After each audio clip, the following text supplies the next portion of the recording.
Equipo 1, desarrollo antes de nacer. Como primer tema, el día de hoy hablaremos sobre el desarrollo antes del nacimiento.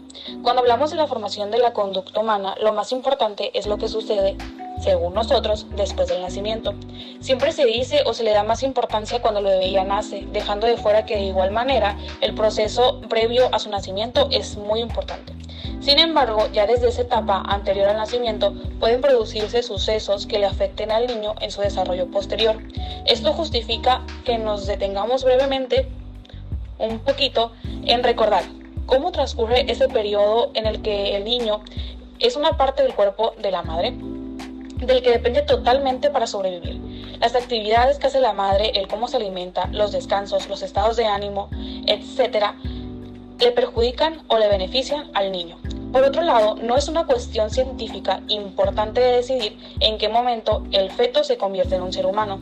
Es importante mencionar que embrión y feto son el producto de una concepción entre el óvulo y el espermatozoide. Se considera embrión cuando la edad gestional es menor a 8 semanas, tomando en cuenta desde el último periodo menstrual que tiene la persona. Una vez que pasa de las 8 semanas y hasta el nacimiento se puede denominar un feto. Ya que todos tenemos distintos pensamientos y lo que para mí no significa absolutamente nada, para otra persona ya puede significarse un ser humano. Sin embargo, es importante señalar que a partir de la semana número 22 de la gestación, apenas se puede hablar de un ser humano, ya que tiene altas posibilidades de sobrevivir fuera del útero materno, ya que no depende totalmente de otro cuerpo para vivir, ya es un poco más independiente para poder vivir por sí solo. Como segundo tema, tenemos la fecundación. ¿Ustedes saben cuándo comienza? Todo esto comienza a formarse cuando los espermatozoides que el hombre ha lanzado por millones llegan hasta el óvulo y todos los espermatozoides tratan de penetrar en su interior, pero solo uno de todos estos puede conseguirlo. Esta unión sobre el espermatozoide y el óvulo se denomina como cigoto y es una célula que tras sucesivas divisiones dará lugar al nuevo ser.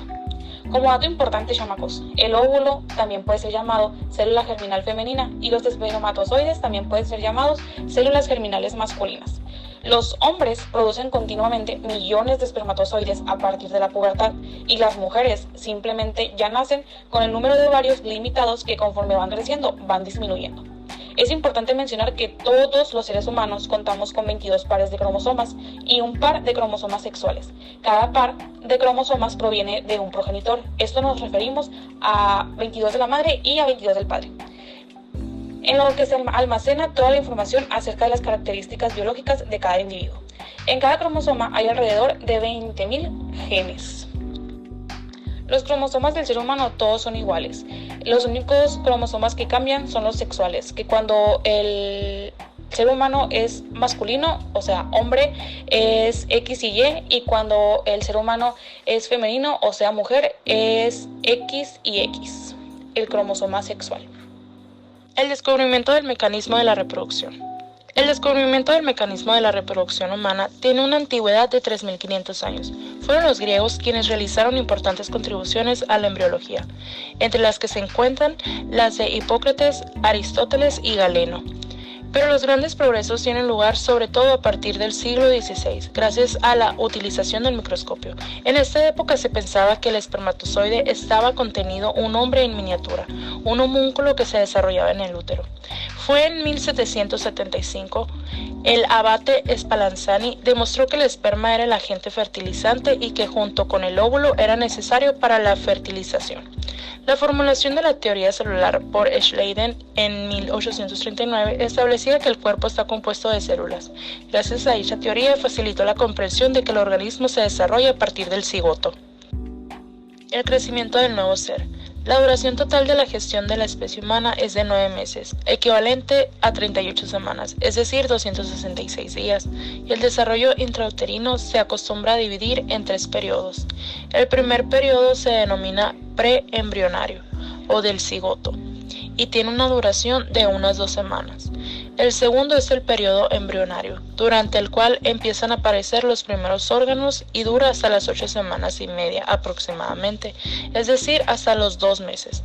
El tercer periodo, denominado fetal, se prolonga hasta el nacimiento. Algunos factores que afectan el desarrollo del feto podría ser que el niño vive en un ambiente muy estable dentro de la placenta, flotando en el líquido amniótico y unido a la madre por el cordón umbilical. Hasta hace una época se decía que relativamente se suponía que el niño el feto estaba protegido dentro del útero, protegido de lo que podría ser las influencias ambientales y que esto apenas podría afectarle. Hasta que después se notó que gracias a los rayos X producían graves malformaciones o incluso algunas medicinas como serían los tranquilizantes, estos detonaban malformaciones en los niños. Hablando ahora sobre los aspectos psicológicos del desarrollo intrauterino, se decía que no existen conexiones nerviosas directas entre el feto y la madre, por lo cual puede decirse que no haya una influencia directa en el estado psicológico que tenga la madre hacia el feto. Básicamente no se sabe muy bien cuáles son las relaciones que pueden existir entre el estado psicológico de la madre y el desarrollo del feto, aunque se admite que estas relaciones existen. Básicamente parece que la tensión emocional de la madre durante el embarazo puede afectar el desarrollo del nuevo ser.